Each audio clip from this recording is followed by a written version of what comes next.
Welcome to the Branding Room Only podcast, where we share career stories, strategies, and lessons learned on how industry leaders and influencers have built their personal brands. Now, let's get started with the show.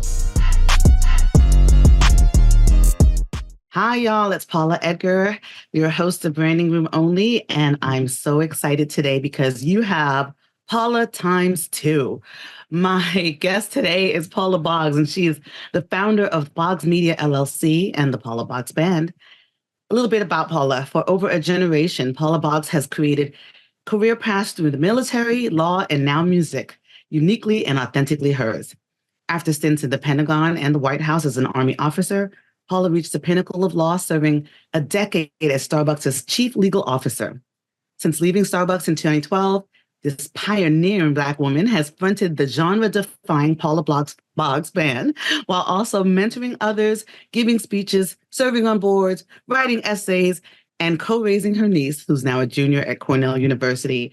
Paula, welcome to the Branding Room. Thank you, Paula. It's so great to be here. It's so weird to call somebody else Paula.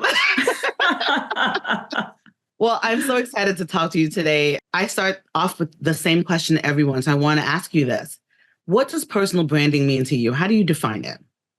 Sure. Well, for me, it is really my public identity. It's my image, my story, how I show up in the world. And if I'm doing it right, my personal identity is in harmony with the public one. Alignment is important. Definitely. Tell me this. How would you describe Paula Boggs in 3 words or short phrases? Oh, that's a fun one. I would say maverick, energetic, and kind. Oh, maverick. Oh, I love that. Okay. I love that. Okay. Do you have a favorite quote or motto?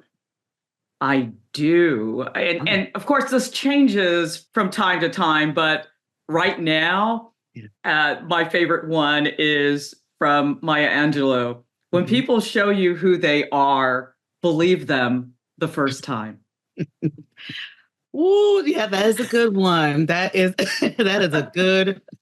good one. That's across board. I'm like at work, at home, and yep, that's a good one. That is a good one. Okay, so this question for you, especially as a musician, I'm like, oh, I can't wait. What is your hype song? So if they are going to get full Paula Boggs, 100%, what is the song that's playing in your head when you're going into whatever the thing is? Or if you're having a bad day, what song is going to lift you up and take you to the place where you feel better? And it can be the same song or different ones. It is 100% the same song, and it is Jill Scott's Golden. Oh, yes. I love it. I love it. That is such a fantastic song. I mean, it really is. It just brings you joy. Just brings you joy. Mm-hmm. It does. All right. Well, let's jump into your background. So where did you grow up and how do you think it shaped your brand?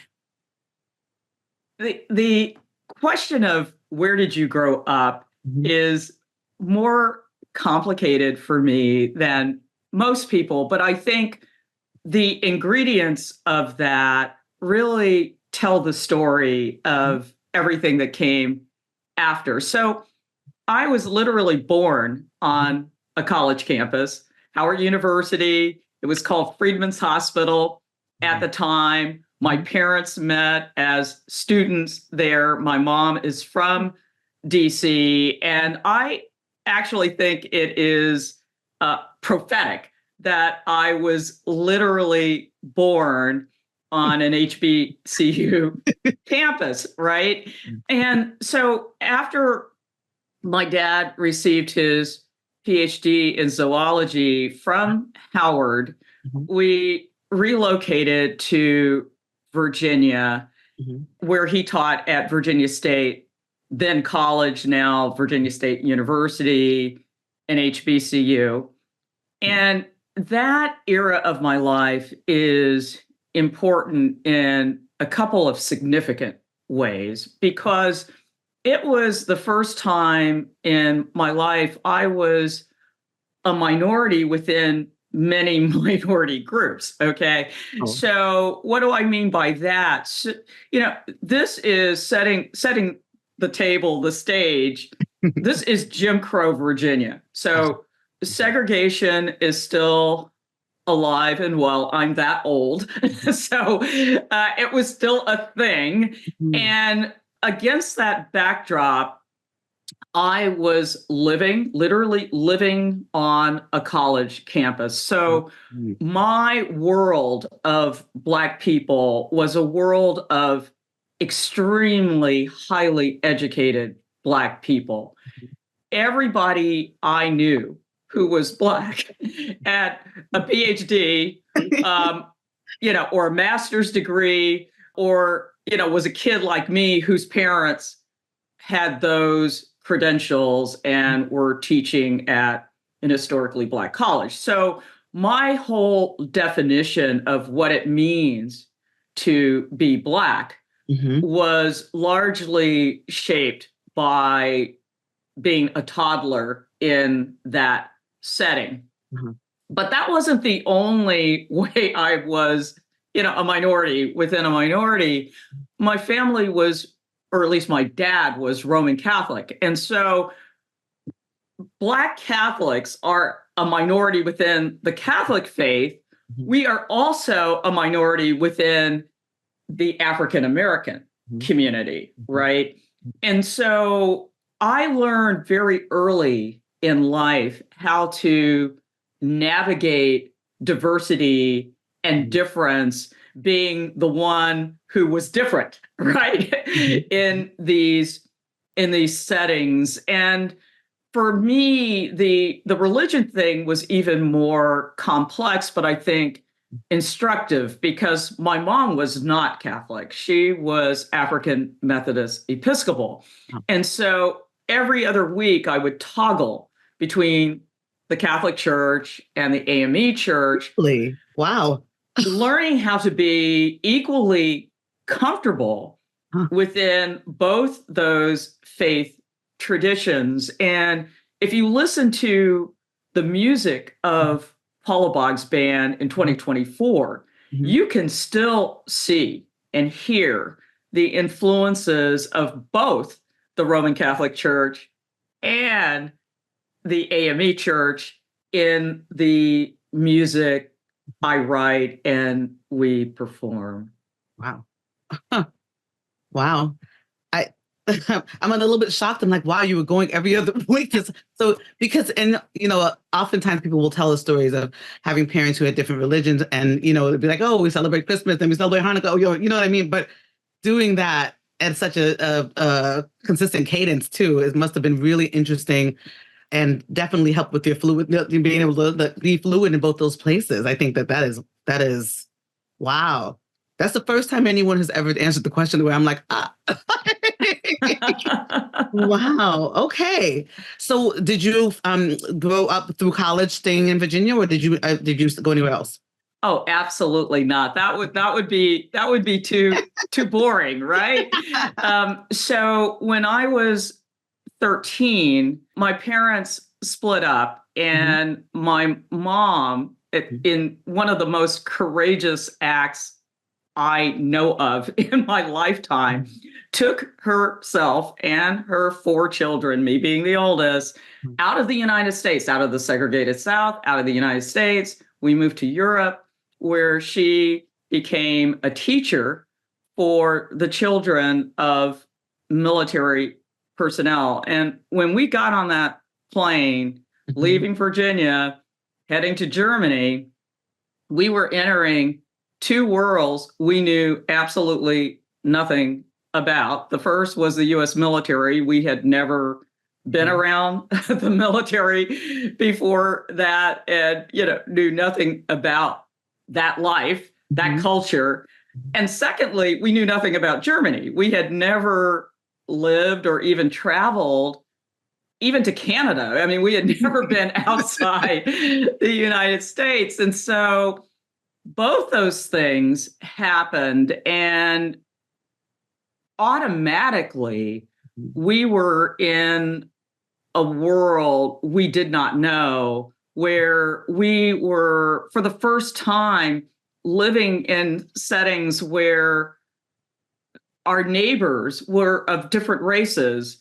We were attending school where everything was integrated, where we shopped, where we socialized.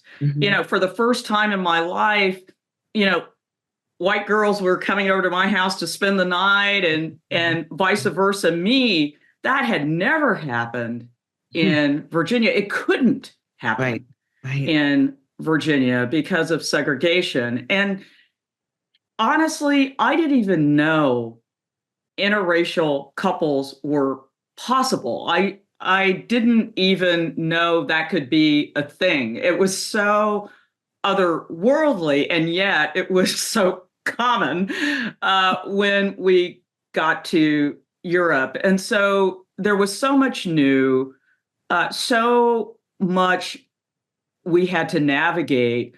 And because of that, I became very, very comfortable with navigating different cultures and learning what the culture is and figuring out how not to be the new kid, because I attended 3 different high schools in 2 countries, because we moved from Germany to Italy for a year, and then we moved back to Germany. And each time I had to figure out, and did figure out, how to fit in, how to read the culture, how to not seem exotic, even though objectively I was. And so those skills, those tools, I really had not thought about them consciously, but I was internalizing them. And as an adult, they continue to show up and aid me as I navigated through the military law, and now music, often as the first or only in a setting. That is, to be a teenager, that is, the culture shock must have been wild to go from. That is fascinating. It speaks so much volumes about how resilient really you must be, in addition to creative, right, and observant, I'm sure, in terms of being able to figure out, okay, who do I need to connect with? What are they doing? Wow. Okay. It's why I love this podcast, because we would never get into all of this over, at a cocktail party. But this is why I'm like, I selfishly just want everybody to hear all the conversations that I have with people who I admire. And you are definitely one of them. And that, without even knowing that is, wow. Okay. So that's how you grew up. That's how I grew up.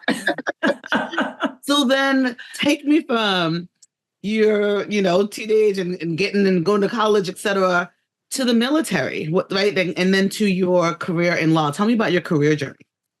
Yes. So as a high schooler, I was living on and around military bases. And so it really wasn't that big a leap for someone like me to consider having the military pay for my college education. And that's exactly what I did. So I am of the era where, for the first time, opportunities were opening for women, be it Title IX. I'm of that first generation of women to benefit from Title IX. And so I ran high school track and played other sports in ways that the generation before me was unable to. And so as a high school senior, I was applying for scholarships, including military scholarships, that valued that part of me too. I was an athlete as well as a scholar. And so I applied for, got accepted into the U.S. Naval Academy, was one of the first women to receive an appointment to Annapolis. but I turned that down for a 4-year Army ROTC scholarship at Johns Hopkins, studying international studies, which would, of no surprise for someone like me who had just lived in Europe for 5 years by that time. Studying international studies was a natural fit for me. And so that's what I did. Went off to college. My family, except for my dad, were still in Europe. And so, I navigated that. I joke with my niece, these days it's a given that, parents, if they can, accompany their kids to college and whatnot. But not me. I got on a plane by myself in Frankfurt, Germany, and flew to Baltimore, Washington International Airport by myself.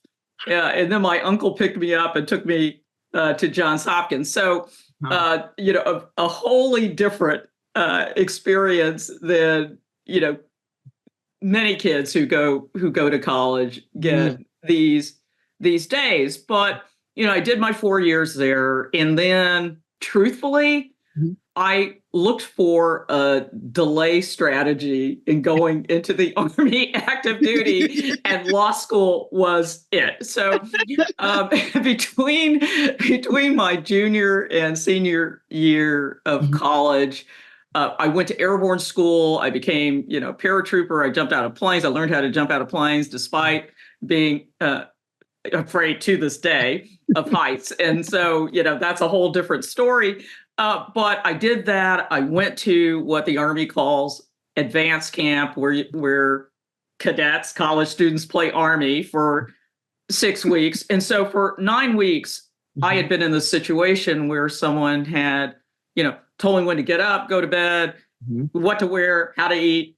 I get back to college and realize I'm not ready. I am so not ready for active duty. And so it was like, okay, yeah, but you're at Hopkins. Let's see if you can figure out a delay strategy. And so the delay strategy for me was, okay, LSATs are first. I'll take them and see how that plays out. If I do well, I'll go to law school for 2 reasons. It's 2 years. I mean, it's 3 years versus 2 for a master's. And I'll go in as a lawyer versus, a quartermaster officer or something like that, right? Yes. And so that was my strategy. And if that didn't work, I was going to take, the GMATs. So LSATs were first. I took them. I did fine. And so I applied and ended up at UC Berkeley School of Law, which I thought was, first of all, kind of a joke because it was a delay strategy. But secondly, I thought smugly and wrongly that, unlike 99% of my classmates who didn't have a clue what they were going to be doing after graduating from law school, I knew that I was going to serve, 4 years in the Army. Well, I did serve 4 years in the Army, but I didn't have a clue what that 4 years was going to be. And it ended up being well beyond my wildest imagination, including being in the Reagan White House working on the Iran-Contra investigation, which was my first job as a lawyer. Now, your listeners and viewers must understand, because it sounds kind of storybook, but the fact of the matter is, I failed the bar a couple times right out of the gate, and so I almost didn't become a lawyer, and it was only through chutzpah, really, that I was able to talk myself into jobs I was wholly unqualified for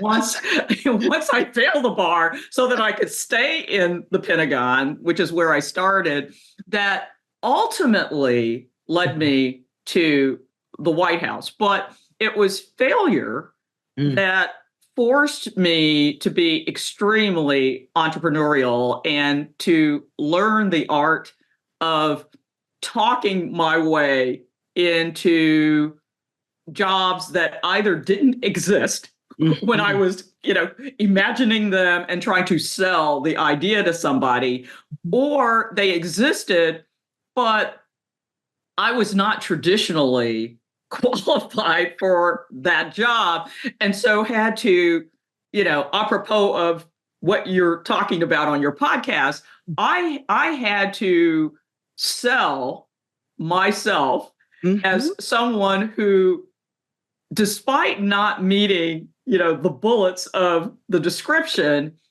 nonetheless was someone they should hire, right? And wow, yes, for your listeners, what that meant for me, and hopefully what it means for whoever's listening to this and watching it is this. We are often more capable of doing something than we initially imagine, right?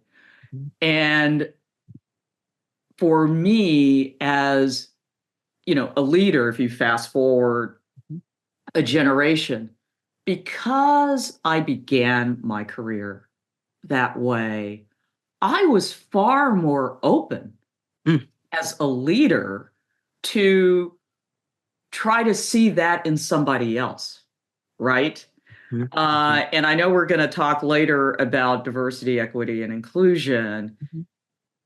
At the heart of my passion for it was the personal experiences that I had had early in my career, where somebody or somebodies took a chance on me, an untraditional candidate for whatever it was they were considering me for. And you had navigated so many spaces in which you understood that diversity was a benefit and allowed you to be, adaptable and resilient and creative and all those things. And really every single step that you've walked us through thus far is a testament to how understanding grit, resilience, and diversity, how they can be a benefit to any person, any candidate, any situation. So of course, I'm really glad that was a takeaway that you pulled out, because it's so, so true. So, okay, you Pentagon it up, you're doing all the stuff in the government, and then what?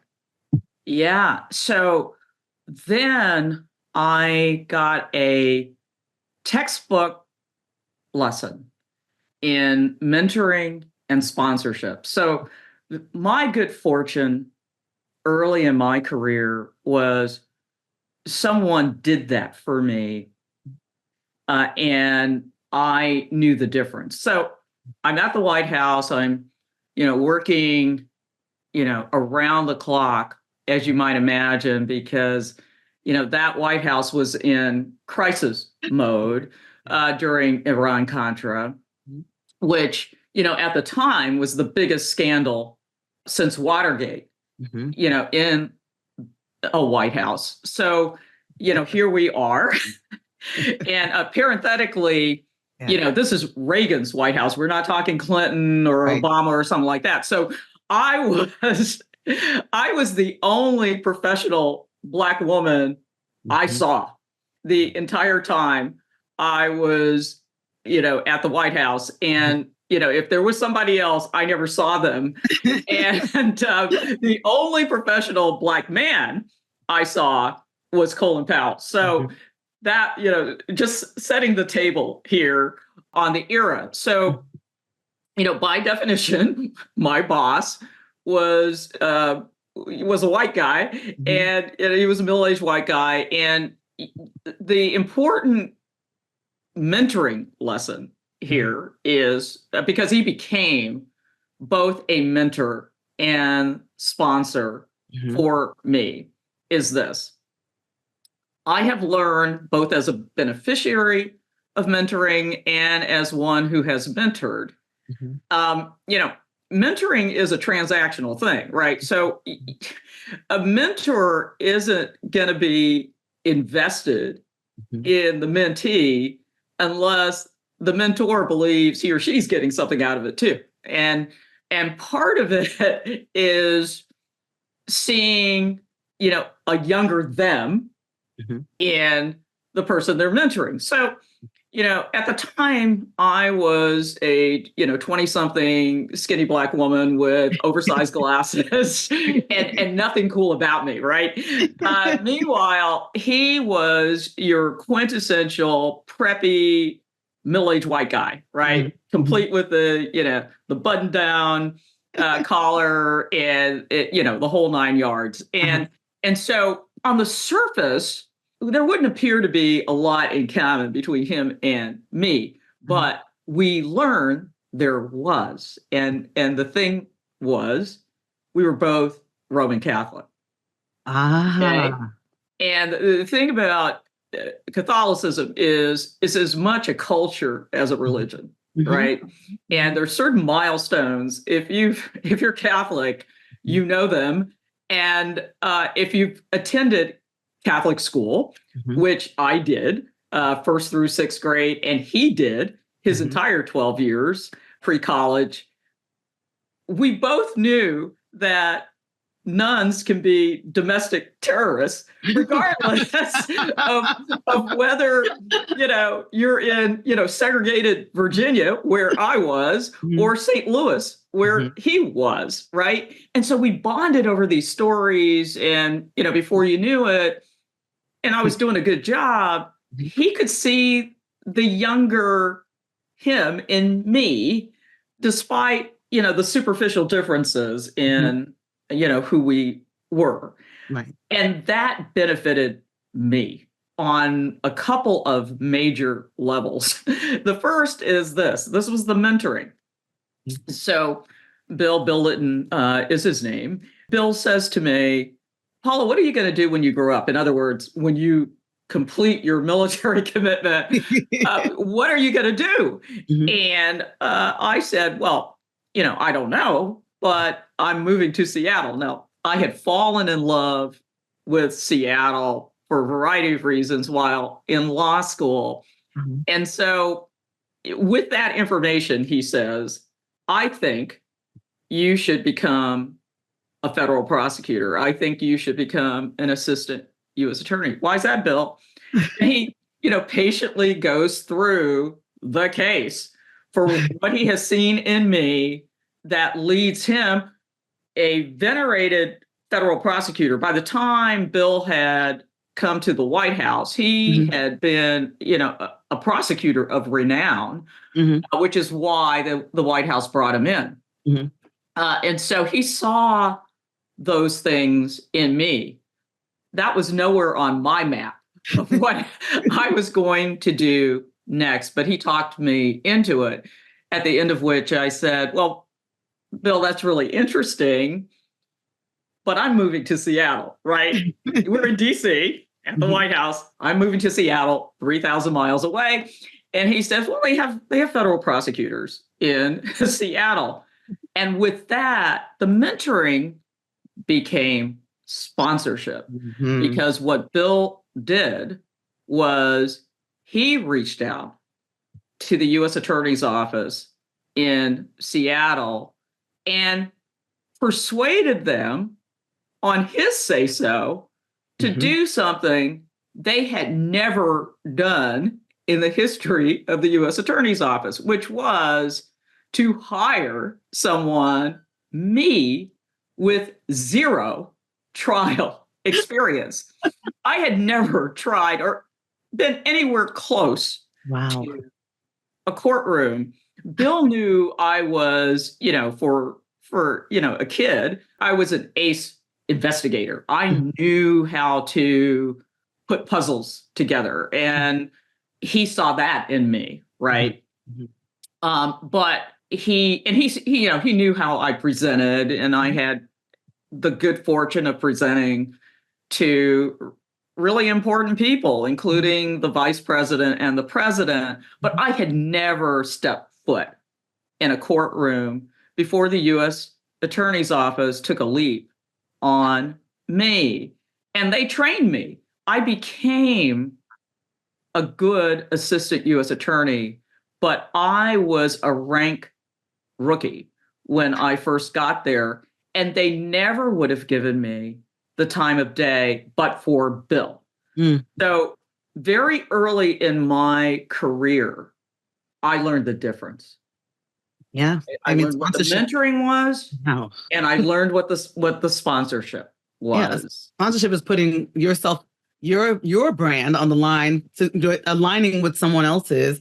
And it's like a hand holding. I always say that if you're mentoring somebody, they can mess up and it won't come back on you. But if you're sponsoring somebody, people will look at you sideways because that's your person. And you have, like it said, I'm going to give you all of my street cred, all of my influence in order for you to have opportunities, et cetera. So, and that's a perfect example of that happening for someone's benefit, because to take that kind of, I mean, I would say it's probably a calculated, really good risk, but still a risk. It's someone a risk, without that experience and say, okay, yes, because you said so, we will do this. That's fantastic. Wow. Yeah. Woo. Okay. Then Starbucks? No. I am like, this is so fascinating. Oh, not at all. Starbucks is way down the road from that. My career is far more checkered. I love than that. From I was an assistant U.S. attorney 5 years, loved it, but the thing about and for anybody who has been a federal prosecutor, what I'm about to say is true. There are really two kinds of federal prosecutors. They're either the ones who do it for 3 to 5 years and then move on to something else, or the lifers. And, I knew I wasn't lifer material for anything. And so I was in the 3 to 5 year camp. And at 5 years, I got a great opportunity to return to DC for a year. The scandal of that time was Tailhook, the incident arising in the Department of Navy, where there had been an event where a variety of sexual misconduct acts took place. And a brave woman, another Paula Coughlin, raised her hand and was the whistleblower for what had gone down at Tailhook. And that led to several investigations that were not satisfactory to the U.S. Congress, shall we say, which led to them creating this thing called the Advisory Board on the Investigative Capability of Department of Defense. And I was its staff director. It was chaired by the late Chuck Ruff, who later became Clinton's White House counsel. And we did our work for a year, made findings and recommendations. And then I returned to Seattle, joined a private firm, big firm. At the time was called Preston, Gates, and Ellis. The Gates being Microsoft, Bill Gates' father. That wasn't really my cup of tea. That was not my calling. I did it for a couple years, and that was enough for me to understand what I needed in a job to be fulfilled and what I was not getting in the firm. I needed to be in a setting that was more team oriented, more mission oriented, where it was bigger than me. And so I decided that for someone like me, if it wasn't government, it meant being in-house. And so with that, I left the firm, got an opportunity to join Dell Computer Corporation. So moved from Seattle to Austin, became Dell's first Black female executive in its history. And the Black guy who came before me got there, I think, 6 weeks before me. So, he officially was the first, but I was close behind him. And I was also that company's first openly gay executive. So I was, breaking ground left and right at Dell, and did that for 5 years before becoming Starbucks General Counsel, and doing that for 10 years. I mean, well, let's just keep it real. You've been breaking ground for your whole life. Like, oh my, that. In my mind right now, I'm like, if I have a problem, I should just, whatever it is, I should tell Paula, because she will be able to figure it out. Because my goodness, that is, what a career. And now tell me about the jump from, okay, well, no, let me ask them. I'm going to go backwards. How long have you been a musician? Yes. So I started, how long have I been a musician that I own, right? As opposed to my parents forcing me to do something I wasn't entirely bought into. So, they had the great insight to expose all of their children to music at an early age. And so I began with piano. I didn't like it. I realize now I didn't like the teacher, but nonetheless, I didn't. And I tried a couple different things before landing on guitar at age 10. And part of that was due to where I was. I was in Catholic school during a time when folk music was emerging in the Catholic Church. And so I absorbed all of that. And within a relatively short period, I was writing music. So from age 10 through, I would say, age 30-ish, less and less over time, I was still performing and writing music. I think the biggest break for me in terms of just not doing music anymore, not performing it, not writing it, was when I left the Catholic Church in my early 30s, because that had been an outlet for me to continue to perform, even, as my law career climbed. But once that was in my rear view mirror, music pretty much was too. I was still an aficionado. I love music and a diverse array of it, but performing it, writing it, no. And that was my story for about 15 years, as, I was doing other stuff, right? President Gates, Dell. I'm like, a couple of things that made you busy. It's all good. Yes. But, I really want your readers and viewers and listeners to come away with this. At least in my life experience, nothing has been a straight line. Nothing, absolutely nothing. And I would not have predicted a return to music, but life's funny that way. And in my case, back in 2005, my youngest brother's wife was killed in a car accident, leaving my brother and a 2-year-old, Jada, who we eventually helped raise. And my wife really urged me to pick up the guitar as a way to grieve. And so I did. But once I did, I was re-engaged with an instrument I've always loved. And it wasn't long after picking up the guitar again, I learned about a 1-year course offered by the University of Washington, their extension program Mhm. in songwriting.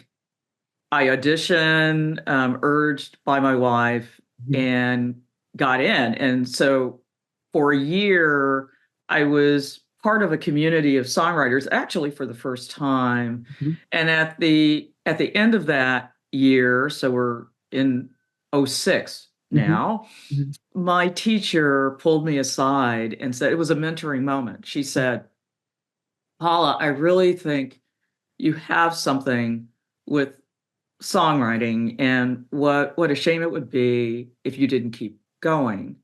Now, for me, I'm Starbucks General Counsel. I've got, a really serious, I mean, Starbucks, Mhm. more than tripled in size during the decade I was there. Mhm. And so I didn't know what, quote, keep going was going to Right. mean, for someone like me. But I decided at the beginning of '07 that it could mean me doing one open mic a month. Okay. And that's what it became Mhm. for me.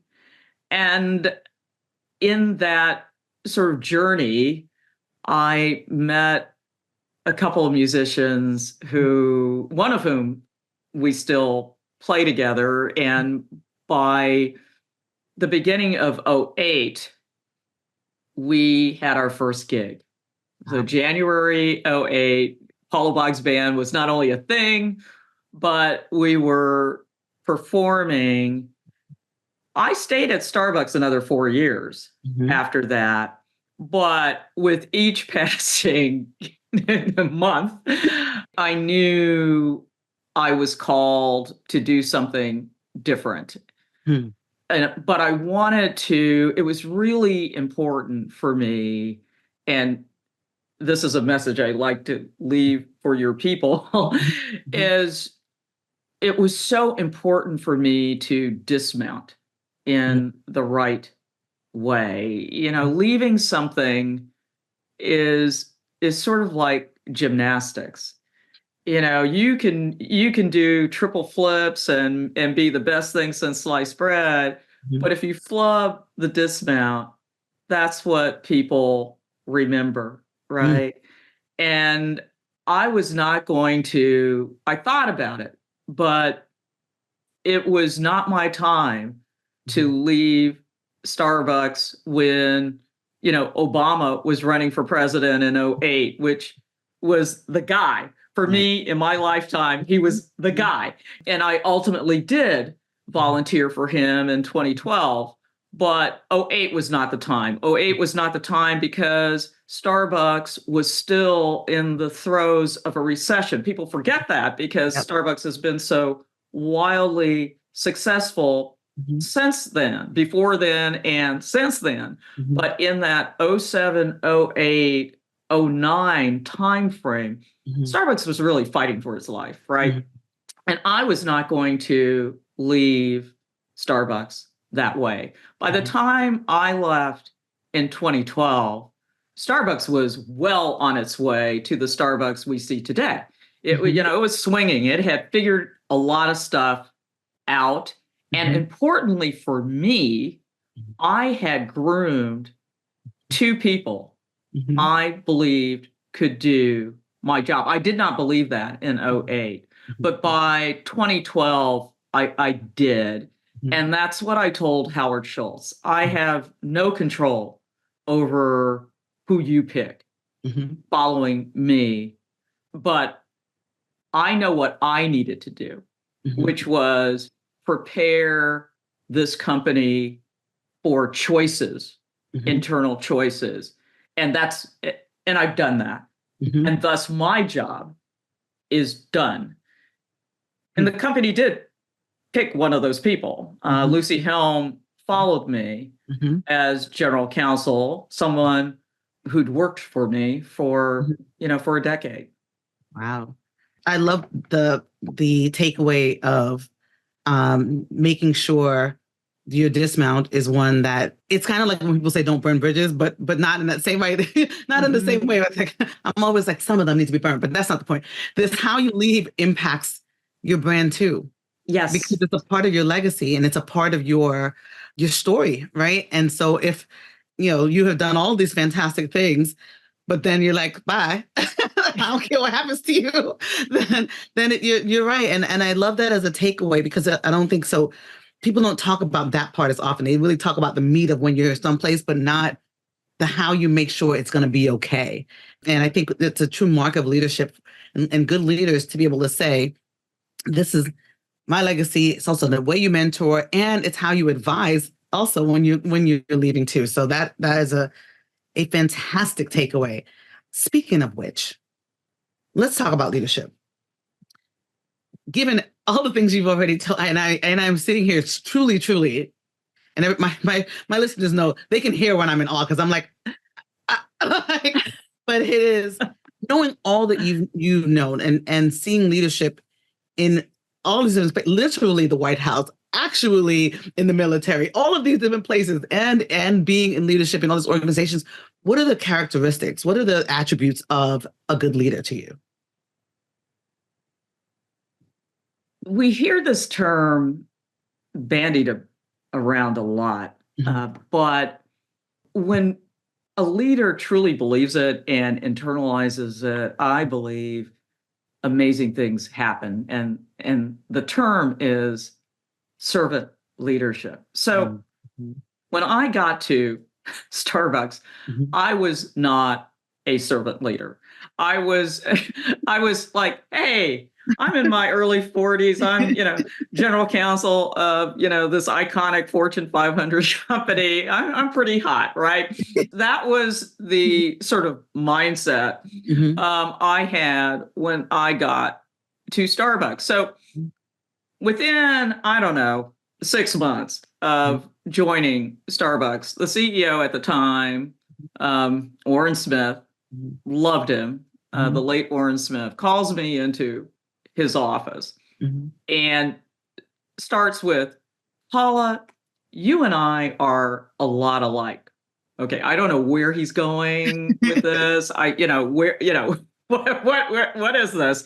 And he says, and he was this, sort of avuncular, wise guy. And I don't think I ever saw Orrin get angry. But so here we are, him and me. And he says, you and I are a lot alike. We've both made a lot of sacrifices to get to the top of our, respective careers. I'm at the top of mine. You're at the top of yours. But here's the deal.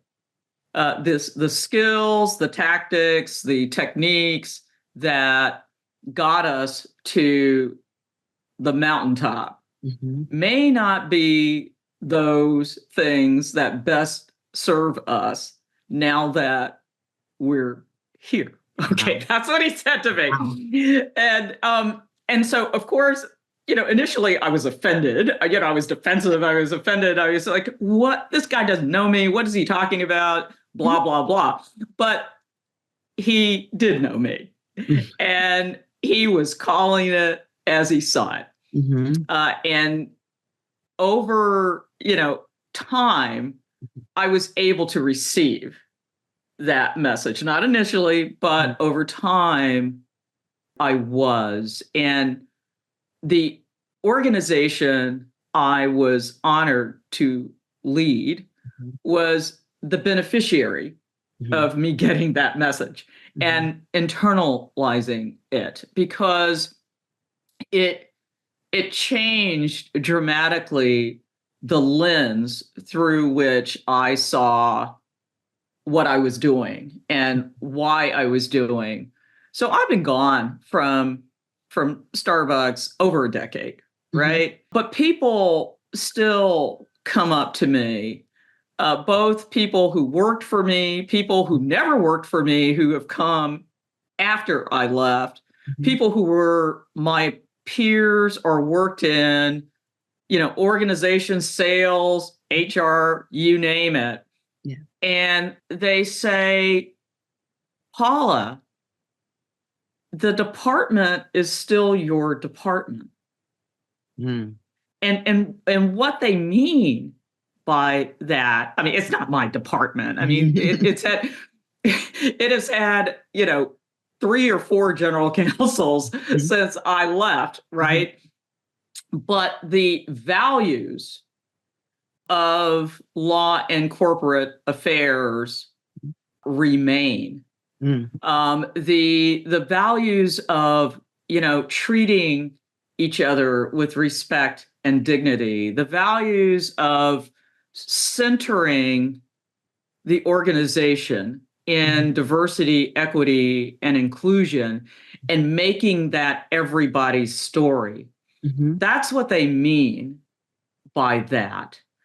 And if the question presented is, what is your legacy? What did you want your legacy to be? It is that.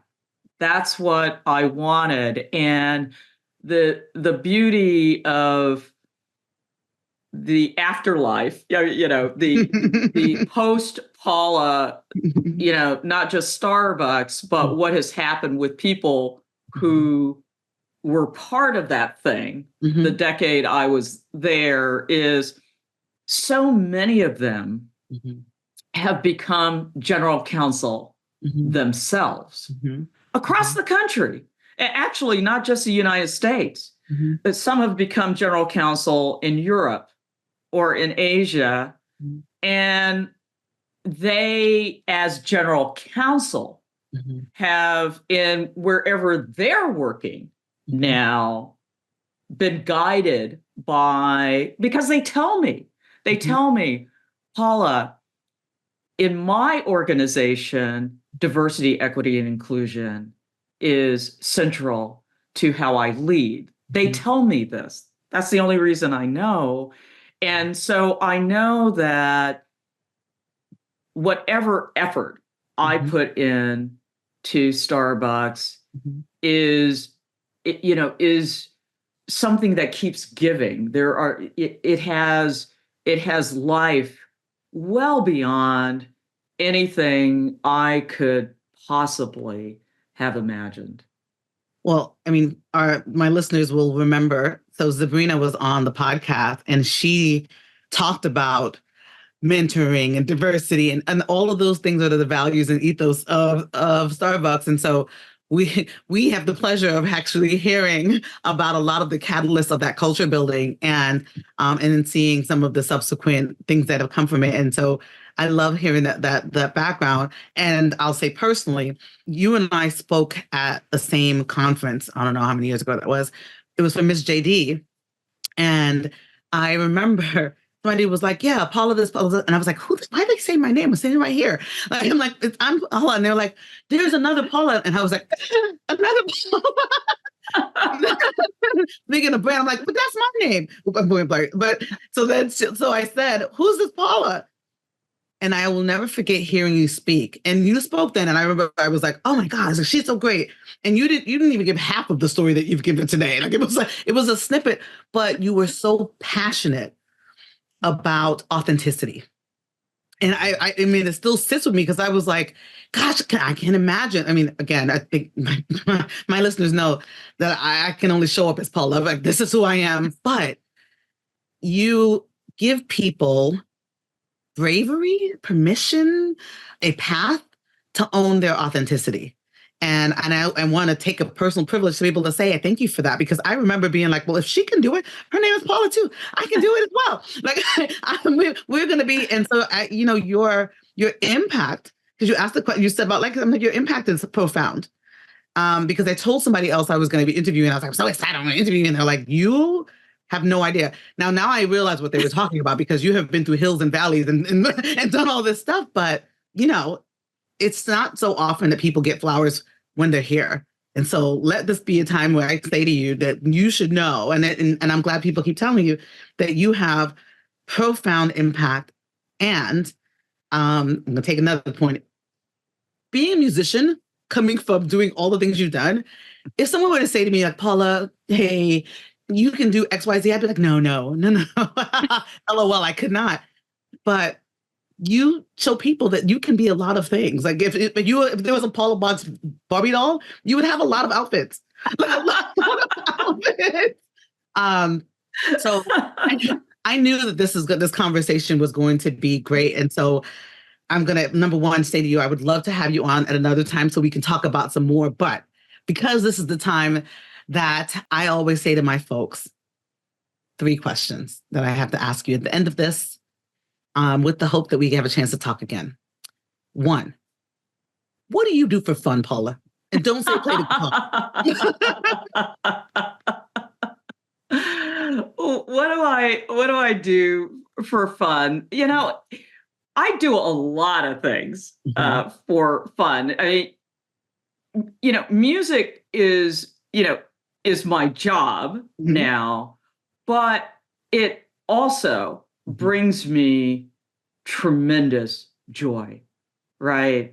And when I'm cooking on all cylinders, it's bringing other people joy too, and I feed off their joy, right?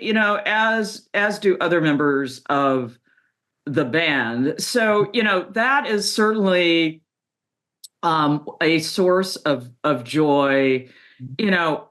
Family is very important to me, and we're for the most part a loud Black family and a loud Jewish family, and and we laugh a lot, we tell jokes. There are a lot of, I'm not one of them, but there are many funny people in my family, and so I enjoy the humor. My brother Cornell, who some of your listeners may know, is an incredibly funny man. I mean, he has this demeanor of, sort of like the Black Clark Kent kind of thing, but he is a very funny guy, and and so I cherish every moment I get to spend with him, because among the things I know I'm going to laugh. Wait a minute. I just remembered I saw you all speak. Am I remembering this? Are you twins? We're not. I mean, we're virtually. We're 13 months. I was like, apart. okay. Yeah, we're 13 months apart. There's something that I'm forgetting. Okay, good. All right. Yes. Gosh. And we look alike. I realize I've been fangirling you for a really long time. So I'm having a moment. Okay. My next question is this. Stand by your brand. So what is an element of your brand that you will never compromise on? Authenticity. Yeah. I think people expect that from me, and I expect it of myself. And as I was saying to somebody recently in law, I recognize I'm in a catbird's seat in the following way when it comes to law, because I no longer practice law and I'm beholden to no one. I can deliver messages that others might not be able to deliver because they've got a boss or they've got whatever and I have none of that. So there is absolutely no excuse for me when it comes to law and the law profession to just speak my truth 100% unvarnished. And I recognize that's a gift.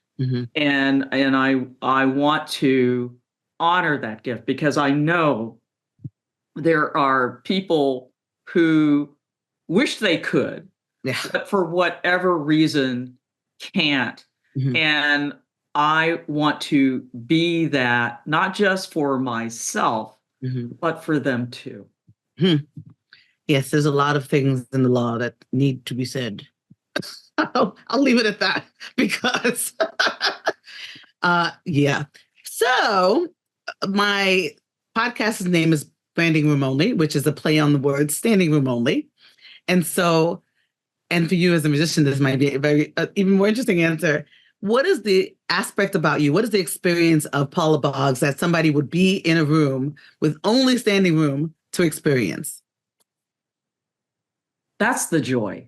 getting back to the joy, when we perform, some of the songs are sad, certainly, but we always begin and end with joy. And it is palpable. People feel that because it's authentic. It's not an act. We feel joyful. And Paula, I can't tell you how many people over the years have come to us after a show or whatever and said, I feel better now than when I walked in the room. You give me hope, right? So that is really the most important part of my brand, because the songwriting is masterful. You look good on stage, whatever. Those are great things to hear and to feel and whatnot. But if we, and I personally, can bring joy into the space wherever we are, and I feel that same way about public speaking. If I can spark joy, then I've accomplished the mission.